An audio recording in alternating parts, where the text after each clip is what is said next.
ఇది మా ఊరు.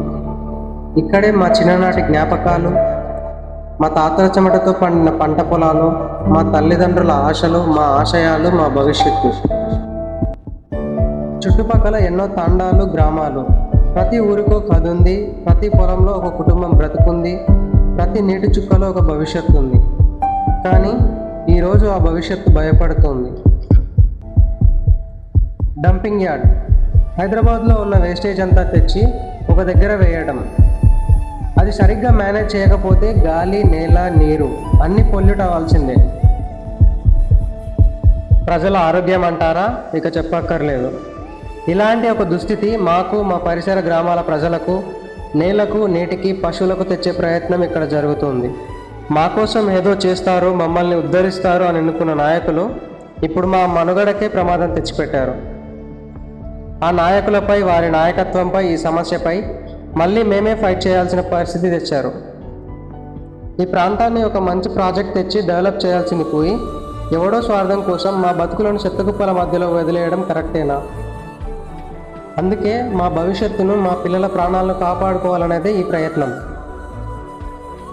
సీఎం రేవంత్ రెడ్డి గారు, డిప్యూటీ సీఎం మల్లు భట్టి విక్రమార్క గారు, ఒక్కసారి మా వైపు చూడండి.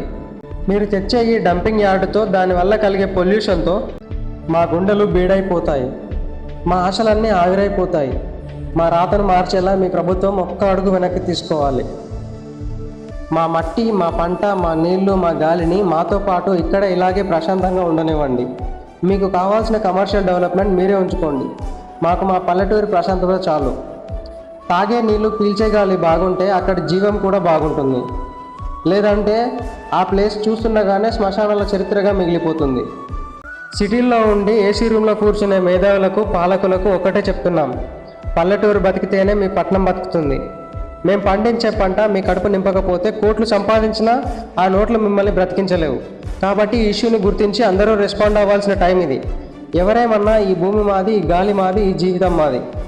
మా ప్రాణాలు పోయినా సరే ఈ మట్టిని విషపూరితం చెయ్యనీయం. ఈ పళ్ళతో మా పేగుబంధాన్ని తెంచనీయం. ఇదే మా జీవితం, మా జీవనం, మా జీవనాధారం. ఈరోజు స్టార్ట్ అయ్యే ఈ పొల్యూషన్ ఏదో ఒక రోజు పాయిజన్గా మారక తప్పదు. అప్పుడు ఈ ఊరి పిల్లలు తమ తల్లిదండ్రులని, అమ్మ, నాన్న, మన ఊరికి ఏమైంది అని అడిగితే ఆ ప్రశ్నకు సమాధానం చెప్పలేక తలదించుకునే రోజు రాకూడదనే ఈ పోరాటం.